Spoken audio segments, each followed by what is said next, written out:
सभी के जीवन को हर दिन प्रेरणा की शक्ति की आवश्यकता पड़ती है, जिससे हमारी अंदर की ऊर्जाएं सांसारिक समस्याओं के बीच हमें और अधिक सक्षम बनाएं, अच्छे निर्णय ले सकें और अच्छे प्रकार से जीवन को व्यवस्थित कर सकें। इसके लिए प्रेरणा की बहुत बड़ी आवश्यकता है। जिस तरह से अग्नि धीरे धीरे करके अपने आप बुझ जाती है अगर उसमें ईंधन ना डालो, और अगर थोड़ी और लापरवाही कर दें तो वो राख हो जाती है। जिंदगी भी ऐसी है,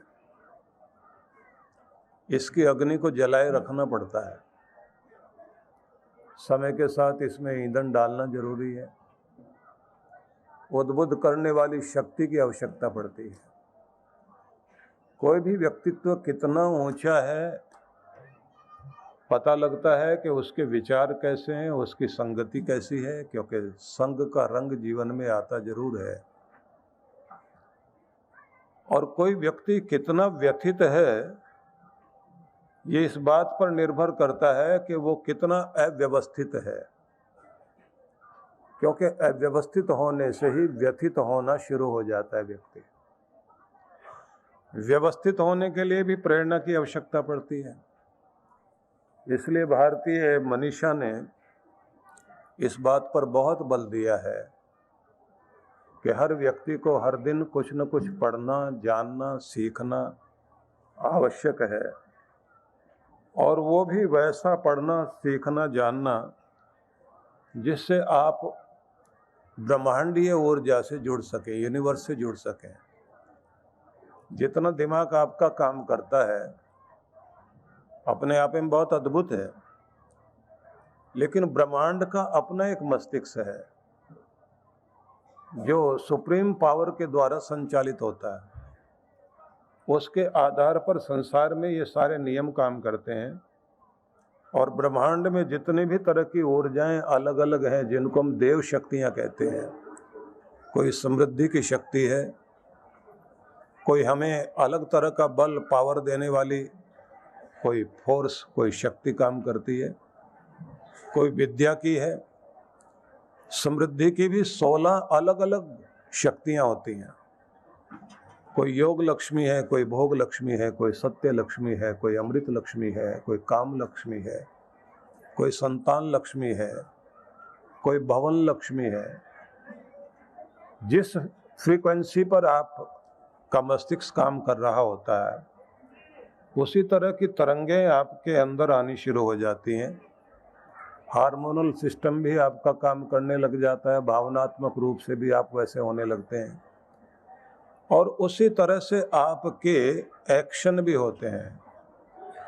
याद रखना कि जैसे विचार मस्तिष्क में उठते हैं उसी के अनुसार भावनाएं आती हैं। भावनाएं जैसी होती हैं वैसे फिर एक्शन होते हैं।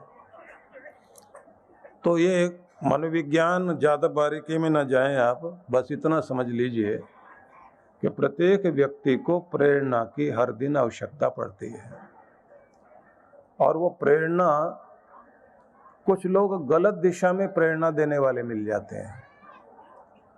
जो गलत दिशा में प्रेरणा देने वाले हो जाते हैं तो वो आपको बेईमान बना दें, धूर्त बना दें, चालाक बना दें, आपको खुद से काट दें, आपको आपके अपनों से दूर कर दें, अपनत्व से दूर कर दें। प्रेरणा वो भी देते हैं, क्योंकि नेगेटिव प्रेरणा जो होती है, आप किसी से मोटिवेट कोई आपको करे या आप इंस्पायर हो जाएं, वो सारी चीज़ें अगर गलत दिशा में जा रही हैं तो कोई भी व्यक्तित्व कहीं से कहीं पहुंच जाएगा, बहुत गलत दिशा में जा सकता है। इसलिए मनुष्यता जो है वो दोहराए पर खड़ी दिखाई देती है। एक रास्ता देवताओं की तरफ जाता है और एक राक्षस वाले रूप में जाता है। आप कठोपनिषद पढ़े हैं तो जब नचिकेता ने यम से पूछा था कि अमृत का स्वर्ग का मार्ग हमें समझाइए, मरने के बाद क्या होता है। तो उन्होंने एक शब्द बहुत विचित्र कहा यमराज ने, कि संसार के दो मार्ग हैं, एक श्रेय मार्ग, एक प्रेय मार्ग। एक मार्ग वो है जो बहुत प्यारा लगता है, बहुत आकर्षक होता है, अधिकांश लोग उसी चक्कर में आ जाते हैं, और वो मार्ग मेरी तरफ आता है। उसने कहा कि ये मृत्यु की तरफ लेकर जाता है। एक मार्ग है श्रेय मार्ग, जो देखने में आकर्षक नहीं होता, लेकिन बुद्धिपूर्वक चुनना पड़ता है। वो मेरी तरफ नहीं आता, वो परमात्मा की तरफ जाता है। अमृत का मार्ग वही है। और जो बुद्धिमान लोग हैं वो यही चुनने की चेष्टा करते हैं कि कोई भी ऐसा गलत मार्ग न चुना जाए जिसके आधार पर जिंदगी मुश्किल में पड़ जाए। दुनिया भर के आसान मार्ग जितने भी हैं, शॉर्टकट जितने भी हैं, ज्यादातर आदमी को कठिनाई की तरफ लेकर जाते हैं। और जो मार्ग कठिन और कठोर लगता है उसमें बहुत हिम्मत की आवश्यकता पड़ती है, लेकिन अगर आप टिके रहे तो सदा के लिए आप उस अमृत और आनंद की तरफ बढ़ जाते हैं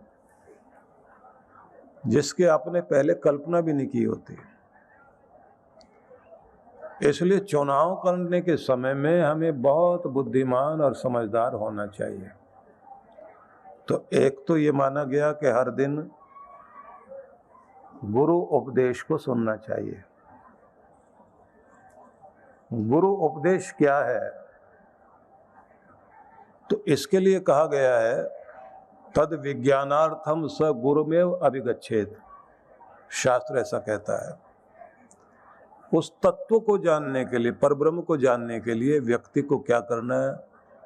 गुरुमेव अभिगच्छेत, गुरु की ओर जाना चाहिए। कौन से गुरु की तरफ?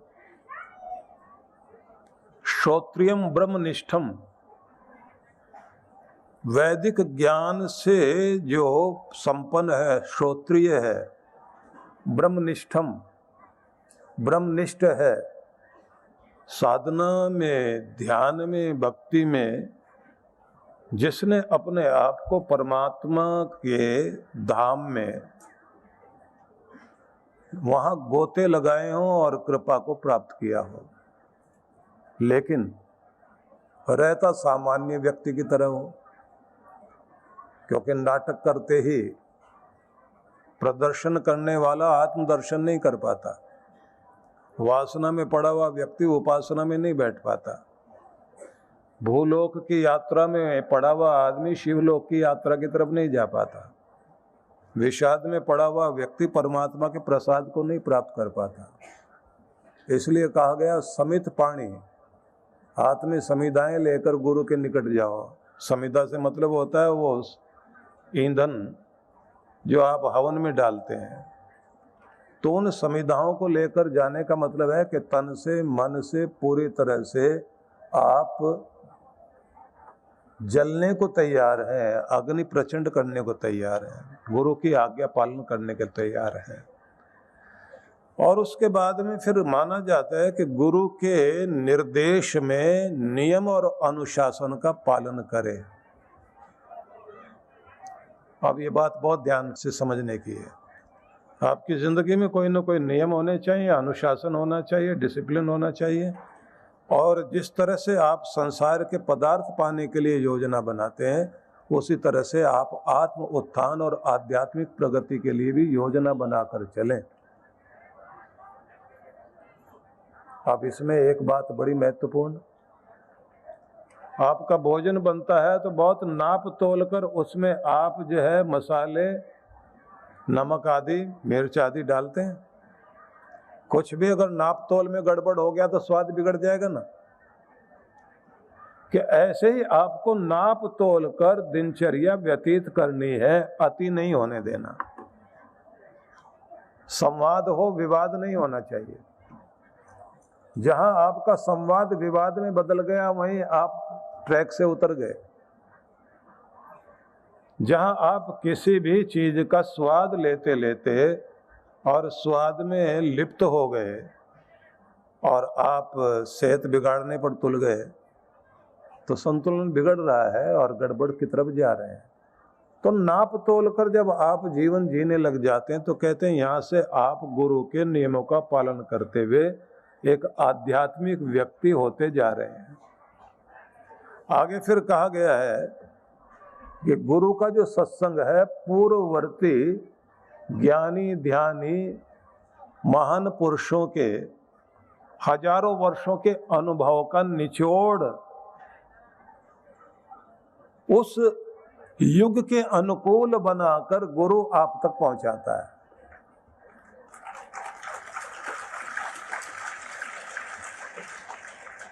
उसको बहुत सुपाच्य करना पड़ता है, आराम से पच जाए, डाइजेस्ट हो जाए, आराम से आपके जीवन में बैठ जाए। और फिर गुरु वो एक दृष्टि देता है कि छल छद्म की दुनिया के बीच आपको संतुलन साधना आ जाए। मतलब भीतर से भोला जरूर रहे लेकिन धूर्तता को भी पहचानता हो, वही भक्त है। धूर्तता को पहचाने, चालाकी को पहचाने, भाव में आकर और बहाव में आकर के अपनी कीमती संपदा गंवाए नहीं, अपने कर्तव्य से विचलित न हो। परम पूज्य सद्गुरुदेव श्री सुधांशु जी महाराज एवं डॉक्टर अर्चिका दीदी जी के पावन सानिध्य में नवजीवन साधना अपने जीवन का नवीनीकरण करने तथा समृद्धि, आंतरिक आनंद और समग्र विकास की यात्रा पर चलने के लिए जुड़े नवजीवन साधना से प्रत्येक जूम मीटिंग द्वारा पुनरीक्षण, अपने प्रश्नों के जवाब पाएं सीधे महाराज श्री से। हर 3 माह पर गुरुदेव के साथ जुड़े जूम पर आगे की यात्रा के लिए। यह कोर्स 1 फरवरी से शुरू होने जा रहा है। डाउनलोड करें सुधांशु जी महाराज ऐप। पंजीकरण कराने की अंतिम तारीख 31 जनवरी है। परम पूज्य सद्गुरुदेव श्री सुधांशु जी महाराज एवं डॉक्टर अर्चिका दीदी जी के पावन सानिध्य में सनातन भक्ति सत्संग दिनांक 26 से 30 जनवरी 2024। कार्यक्रम की रूपरेखा 26 से 30 जनवरी प्रातः 9 से 11 बजे, 26 से 29 जनवरी सायं 5 से 7 बजे। विशेष कार्यक्रम मंत्र दीक्षा 29 जनवरी दोपहर 12 बजे। स्थान दशहरा मैदान उल्लासनगर 5। आयोजक विश्व जागृति मिशन उल्लासनगर मंडल। संपर्क सूत्र। आप सब परिवार सादर आमंत्रित हैं।